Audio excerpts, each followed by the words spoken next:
Increasingly, investors today are able to access asset classes that once were only available to large institutional funds such as pension funds and corporate accounts. Joining me today on TDAM Talks is Colin Lynch, Head of Alternative Assets here at TD Asset Management. My name is Ingrid McIntosh. Hello, Colin. Hi, Ingrid. Great to have you here. Well, thanks for having me here. We want to dig a little bit into. When we say alternative investments, people often think risky things like crypto or hedge funds. That's not what we're talking about today, right? Absolutely. So as head of alternatives, maybe give us a sense of what it is that we're talking about at TD Asset Management in this category. Yeah, great question. Really, alternative investments are, in the TDAM world, non-publicly traded investments. And so these are things that we live in, we inhabit in our daily lives, like buildings, offices and shopping malls and warehouses and apartment buildings. But there are also things like ports where we receive goods from around the world through, or airports or facilities on airports, or whether it is service plazas that we frequent on long car trips.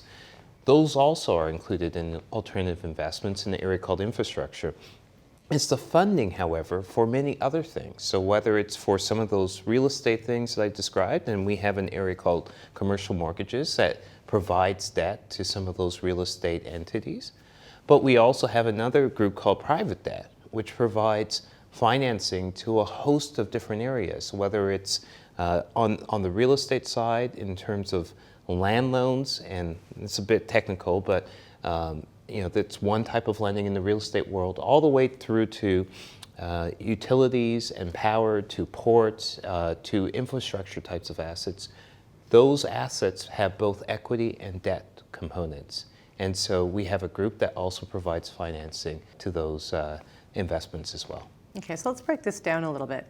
Traditionally, public market investments, we think of stocks and bonds. I'm super simplifying it, but I think what you've described here is four key categories. You're talking about private debt, we're talking about real estate, we're talking about infrastructure, and we're talking about mortgages. Yes. Well, let's start breaking it down a little bit and go deeper on each of them. You're, what would we say, speaker's choice. What do you want to take first? Why don't we start with real estate?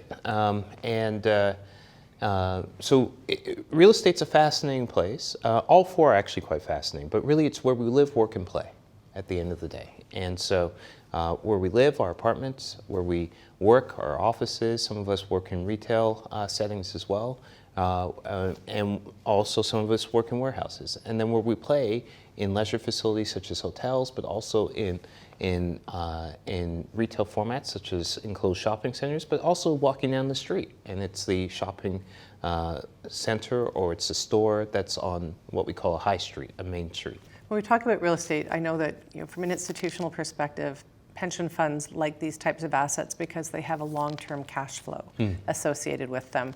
I think we've been talking about real estate in more recent times. There's been a lot of noise around it. What, is it the death of the office? What's happening to retail real estate? Is retail dead? Maybe talk a little bit about how we approach real estate, because I think, our listeners would really benefit from understanding maybe it's not all doom and gloom and this really is a long-term patient play. Yeah, it really is. And foundationally, real estate as an investment asset class has been along and around for as long as civilization has been, effectively. And so we had investments in caves and almost. Okay, we've been at it a while. Almost, but not nearly necessarily that long. Okay. But it is really interesting when you step back and just look at humanity. Ultimately, we inhabit physical spaces. Yep. And so what's been interesting is over the length of time in which people have been investing in real estate, we have invested from an institutional perspective in more and more of these types of physical spaces. So if you go back 50, 60 years, it was all about office and all about shopping centers. And then about 20 years ago in Canada, it became all about residential. And we were one of the first really to step in and to invest in a meaningful way in the residential space. And when I say residential, I mean apartment buildings. And so this is really the spaces where we inhabit, and we have the opportunity as a result to invest in those spaces and to create great experiences for individuals that live, work, and play in those spaces. When we talk about how we invest, whether it's in fixed income or equity at TD Asset Management, an underpinning to everything we do is this concept of quality. Yes. And that really plays itself out as well in real estate. Just like equity markets, not all stocks are created equal, not all properties are created equal. Can you talk about quality in the real estate space and the types of things we look for, or what might differentiate our approach? Absolutely, and I'm going to tie that back to your earlier question around a bit of the noise in the market, because every 5 to 10 years, you have a leader and a lagger in the real estate world. And we've gone through, let's be clear, a very big transformation in our world in the last 5 years. But you go back 5 years ago, and retail centers were going to be dead. And I don't even mean the pandemic. I mean, these headlines were around pre-pandemic.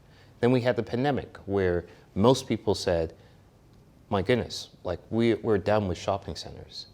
Well, if you go to a shopping center in Canada or in... That's not true. Exactly. They're full. And, Yeah. and they're not anecdotally full. They're full from the perspective of foot traffic's up relative to 2019 and spend's up relative to 2019. So every sector has its moment in the sun, effectively. The key for us is diversification. And getting diversification right means orienting to each sector where there is quality. Right. So, in the office space, tons of commentary about the future of office. Well, what happens in every period of economic dislocation, and this is one, we just had an idiosyncratic event called COVID, Yeah. but this is, to be clear, a period of economic dislocation. What happens? There is a flight to quality. And so if you think about it from a tenant perspective, if you were renting in what we call Class B or Class C, call it lower quality space, older vintage building, it's not as nice and pretty inside, and you have the opportunity to go to a newer building that is nice, fresh, and new, and it's really closely located to a subway station or a major train station. That's quality. Especially if I'm going to have a hybrid model, I might need less space, I can afford to get to the better space, hence the quality bias playing out in real estate. Exactly. And so this has happened in every, whether it's GFC, whether it was the early 90s, every period, there's a flight to quality where there's economic distress. So therefore, we invest in quality across each major property type, because in these periods where there's ups and downs, we outperform on the up and we don't experience as much down. Let's move to talk about infrastructure, because I think this one's a little bit more esoteric to most people. Yeah. What do we mean by infrastructure? Railways, ports? Give us some great examples. Yeah, it is the area of the world that powers our daily lives. And I literally mean power, because it's especially in our age where we're looking at accomplishing net zero objectives and moving towards environmental sustainability. Infrastructure is one of the ways to invest in helping to accomplish that, whether it's renewable energy with solar or wind or biofuels, whether it's energy capture and storage. It's an incredibly exciting way not just to invest, but to help the world move towards its net zero objectives. But it's not just that. I talked about warehouses. Well, the goods, before they hit the warehouses, hit airports, they hit port facilities. And so it's a mechanism by which we were able to source goods. Supply chain as well. Precisely. Exactly. How do we move things to acquire things to... Exactly. So, and there's many other areas, whether it's social infrastructure, whether it is facilities by which you get your on-the-run goods, et cetera. You mentioned a very idiosyncratic, a very diverse world within infrastructure. Absolutely. But the key is, a lot of this was provided by governments. And we're in the time where governments have effectively run out of money to sole source supply a lot of these elements of our basic lives. So governments have increasingly, over decades now, looked to the private sector to help provide some of these elements, these basic elements of our daily lives. So infrastructure funds are a way that we fund that growth in our economies. Third, let's go to private debt. And I think when investors think about debt, they think of investment grade and high yield in the public markets. Now we're sort of turning the dimension around and going to the private side, but still in the investment grade category. So maybe you talk a little bit about that and the types of things we'd be investing in. Yeah, absolutely. And I think that's really important, because as well, there's a lot of dialogue around private debt. We are focused on the investment grade private debt space in both Canada, the US, but abroad as well, in Europe and further afield. And it is providing, so let's start with infrastructure, whether it is to ports, facilities, or rail, it is providing the debt to these entities that are powering daily needs in life. From a energy production and distribution perspective, same thing. When you look at whether it's power transmission lines, whether it's storage, energy capture and storage facilities, you have equity investors, and an element of this is publicly traded, but a significant element of this is privately held. And whether it's by major pension plans, other institutional investors around the world, and they use debt to accomplish their objectives, whether it's to enable them to invest more in the facilities, whether it's to enable them to make further investments, diversify their portfolio, et cetera, et cetera. And so debt is a quite powerful tool for those investors to help them as well. So what leads an issuer to go into the private debt market if they're investment grade is that size, and I think more importantly, what benefit does an investor get from being in private versus public debt? Yeah, so how much more yield? Absolutely. There's an element to size. There's an element of confidentiality of information and competitive information. There's an element to speed and certainty of execution as well. And if you're running a business and you're looking for growth, that speed, certainty of execution with an entity that you trust and know well helps. Because candidly, it's one less thing to worry about when you are actually trying to, for instance, build out a large platform.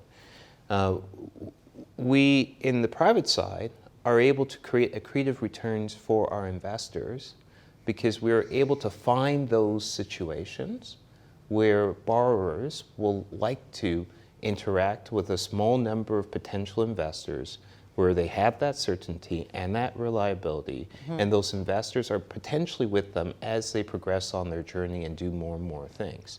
And so they're willing to pay a bit more to provide them with that certainty and that ease of execution. Which is why it's been such a positive asset class for pension funds, because they are long-term investors, and now similarly individual investors through the funds that we manage have access to the same kind of return profile, longer duration, higher yield, without probably a little bit less liquidity. Am I thinking about it the right way? Yeah, absolutely.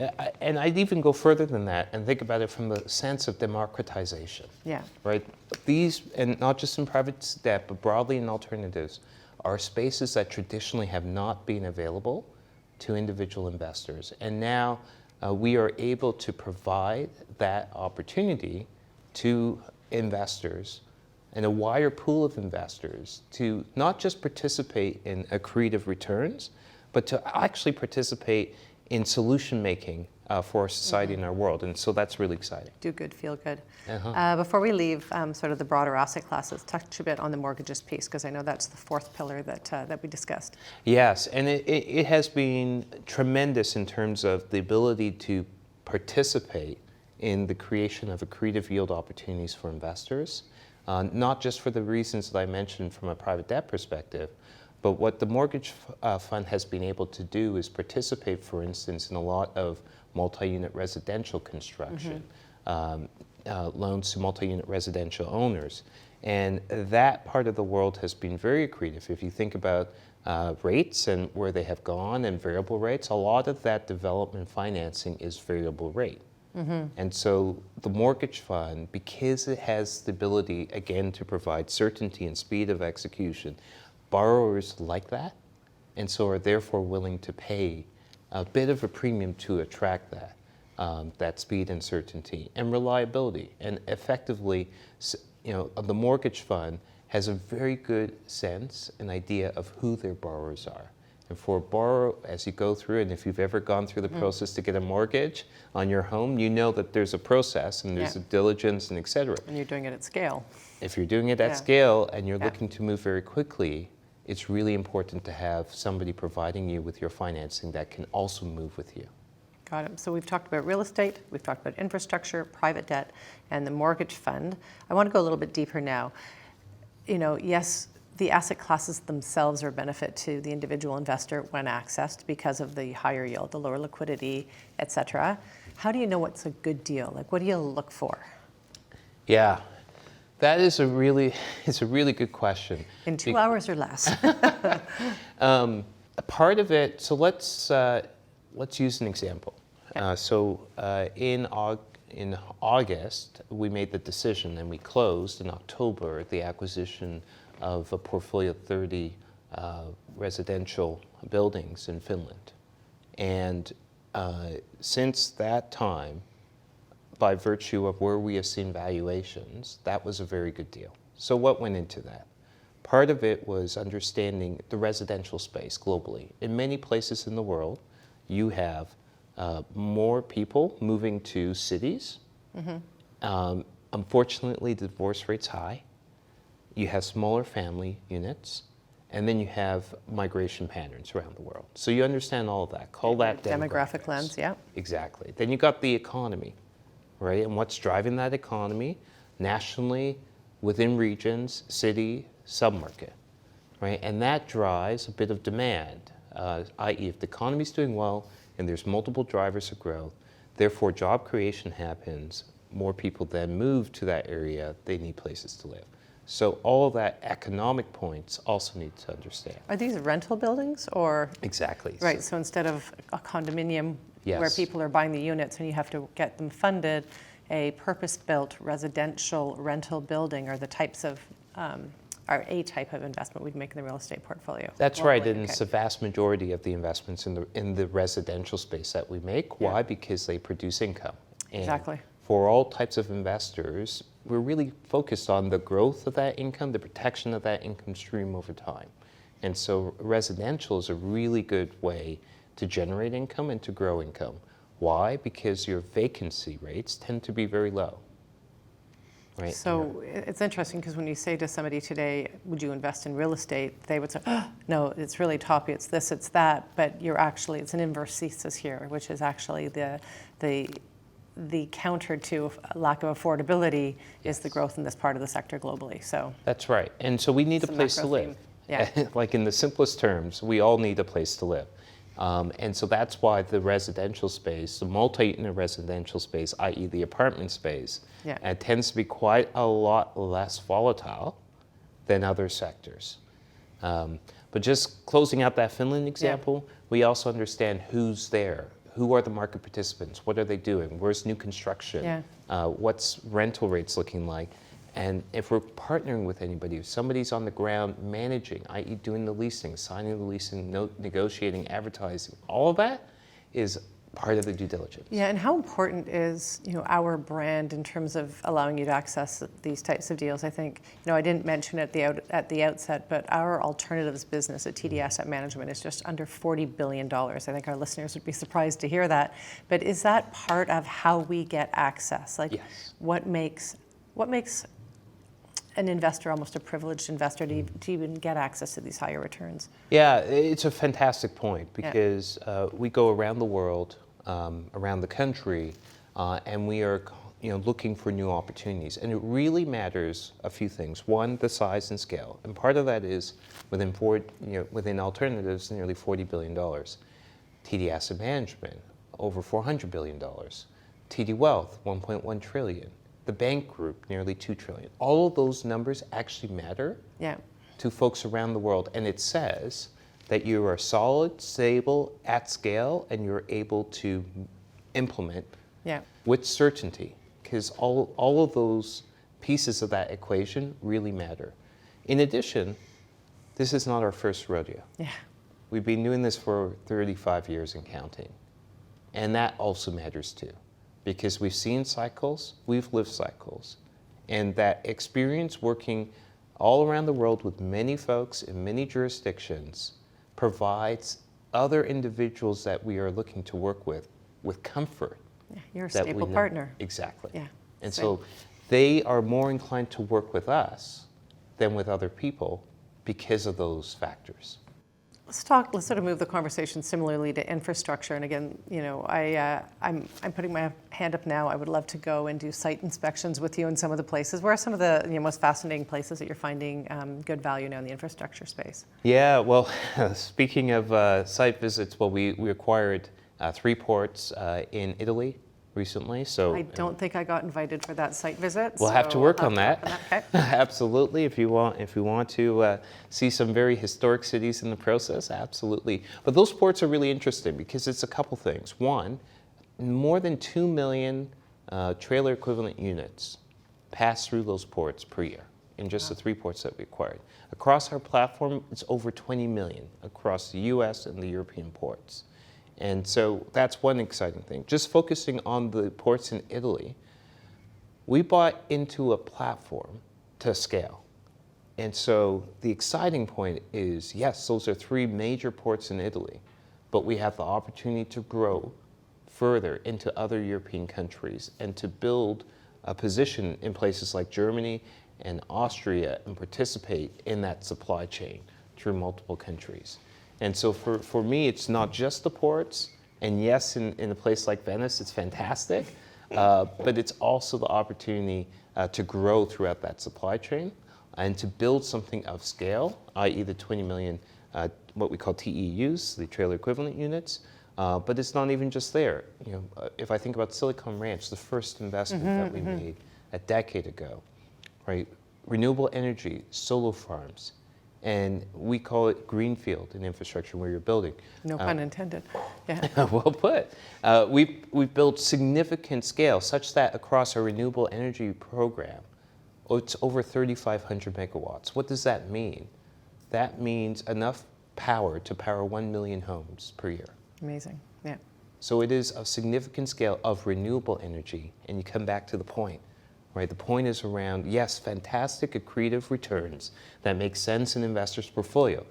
And you have the ability to deliver and help deliver on what we need to accomplish from the world from a climate perspective. Yeah. So really alternatives are not this risky out there asset class. It's getting access at scale and in a collaborative way to pools of assets that are generating higher return, longer duration, more stable returns, and now finding ways to bring them to the individual investor where they were once only available to institutions. In the landscape that we're in right now, we're sort of at hopefully a peak in interest rates. There's all sorts of noise in the cycle. Is this period good, bad, neutral, or does it not matter when we talk about alternatives? We always talk about what's the macro view, what's the landscape look like for X over the next 6, 12, 18 months. Yeah. But given these are longer term investments, do we think about it differently when we ask you the question about market environment? Good question. I think that those factors do matter, Yeah. but not as much as the longer term factors. So when we're talking about real estate, some of the longer term factors are immigration, family patterns, migration to major cities, et cetera. Those matter far more than whether interest rates are 2% or 5%. Right. In the infrastructure space, That's just pricing. that's pricing, Yeah. right? But at the end of the day, if you have demand for space, then that demand will outweigh some of the shorter term implications of pricing. Now, pricing does matter, meaning if plenty of individuals bought, let's say, offices in Hong Kong at what we call a 2% cap rate. What does that mean? That means if you took the income and you divided it by value, i.e. the purchase price, your income was 1/50th of your purchase price. That's effectively what that means. And so yes, that's if interest rates then went from 2% to 5%, the bar for performance goes way up, Yeah. right? So we have an obligation in the alternatives world to ensure that we are investing at the right price. So that's critically important, and it drives, call it shorter term to medium term performance. But if we acquire at a great price and foundationally there's no demand for the space, i.e. a Class C office building that's very far from any transit, Yeah. then we might have thought we acquired at a great price. Turns out that wasn't a great price. No value. Precisely. Low price, zero value. Exactly. Got it. When we think about individual investors and the conversation around asset class, people think about, should I be in, should I be out? That's not how we think about alternatives, right? We think about them as that sort of longer term ingredient in a portfolio. Yeah. So it's, think about when you buy your house, or a house if you're investing in a house. And when you buy your house, you have many different things, transaction costs, broker costs, tax costs, et cetera. And so, yes, you can buy a house and sell it next year and buy another one and sell it the year after. But I would submit that probably that's not going to be the way you're going to create long-term value for yourself. Similarly, in the alternatives world, really hard to buy a port and then look to sell it next year. Partially because there are costs of acquiring, but partially also because these are generational assets. And so, one, it creates a big flag if you're going in and trying to sell, because the next person you're trying to buy from is going to ask, hey, are you going to try to sell this the year following? But also, because these are generational assets, you never want to be in a position where you're forced to sell. Right. And there might not be somebody on the other end to buy, not because the asset doesn't have value, but not everybody has $300 million in their pocket to outlay. Exactly. So you do always want to take the perspective in the alternative space of long-term value creation. And then, because of that, you always want to get those long-term fundamentals correct. So what would you say is a sort of a last thought for our investors? How do you see the future of alternative investing? And I think I know where you're going to go a little bit on this one, because I think, the traditional world of stocks and bonds, like that is just so efficient now. What is the world of alternative investing? Are we just at the beginning of it, or? Yes, in short. And it's interesting because the items within alternative investments we're not at the beginning of. We've been living them in our daily lives. What we are at the beginning of is investors participating. That mainstreaming of it. Exactly. And so we were at in baseball terms, I apologize, the early innings, call it this first or second inning, of the provision of the ability for individual investors to access the space. And to me, that's extremely exciting, because institutional investors, major super funds, have had that ability to amplify their returns by participating in this space. And now we have the ability to provide individual investors with the same opportunity to amplify their returns. So I really do think it's another step in the democratization of investing, and to me that's exciting. But not everybody can get in the door, right? And this is where experience, time in the game, relationships set us apart. Absolutely. That's a great note to end on. Thank you, Colin. Thanks for having me. And to our listeners, thank you for joining us today. You can find more of our podcasts on Spotify, Apple, Google, and Amazon, and also on our website, tdassetmanagement.com. Thanks, and have a great day.